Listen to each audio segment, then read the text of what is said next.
renovating a kitchen, there are plenty of ideas to save big money, but I reckon one of the smartest ways would have to be building a brand new kitchen from a second-hand one. And on that note, I think it is high time this one disappeared. It is definitely past its use-by date.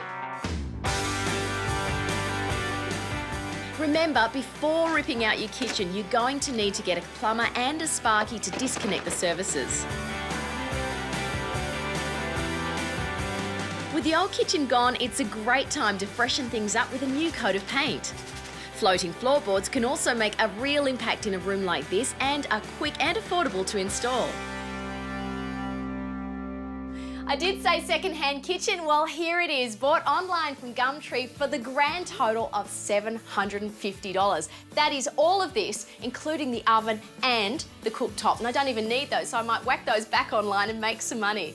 Now, there is far more here than I do actually need. So I guess the big tip here is if you're going second-hand with a kitchen, always go for something a little bigger than you need. That way you've got plenty to play with.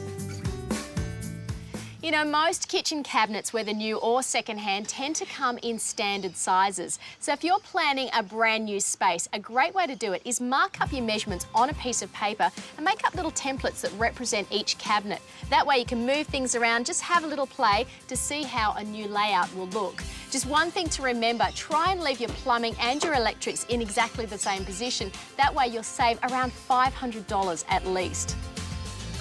We bought these tiles second-hand, even though they're brand new, for $60 for the whole lot, and we've still got some left over. Now, one of the great things about them is they're 600 high. That's a standard bench to overhead cabinet height. That means less cuts, saves time tiling, less grout, less cleaning. If you're laying a laminate floor like we've done here, a really great design tip and one that'll save you money is to use any leftover lengths and install them as kickboards. It really is difficult to tell where the floor ends and the kickboards begin, and it gives the illusion of far more space.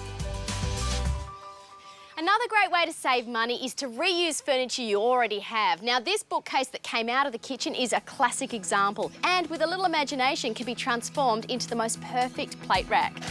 The first thing I'm doing is cutting down the bookshelf so this part can be wall mounted. Now, I don't need most of the base, just that lower shelf, so I'm simply taking that off and cleaning it up and attaching it to the part that I do want. There we go, more streamlined, more compact. Now, because this is varnished, I need to give it a quick light sand before going on with the stain blocker primer. That's so I can top coat it with this beautiful white gloss aqua enamel. We're looking pretty good so far, but now we need to create dividers to hold our plates and bowls upright. Now, what you need is 2 lengths of height and just measure and mark it out according to the depth of your plates. So you will need a drill and a spade bit, and you can see what I've done here is wrapped a little bit of tape all the way around. This gives you a depth gauge. It ensures that all of your holes are exactly the same depth, so everything is nice and even. Now, take some woodworking glue and squeeze a little into each of the holes, not too much. Take a length of dowel and just give it a twist in each of the holes. That ensures the glue goes all the way around. And if any glue does happen to squeeze out, just use a damp rag to wipe off any excess. I've made up 2 little racks, one for the front and one for the back. Now, I could paint them white, but by going over them with clear polyurethane, it not only protects the timber, but helps to enhance the grain, and this will contrast perfectly with the white cabinet. And with the old shelf back in place, there is plenty of good-looking storage space for all of those plates, cups and bowls. Well, so far our brand new second-hand kitchen looks absolutely brilliant. But coming up a little later, I've got some very cool upcycling ideas that are not only budget-friendly, but are really useful too.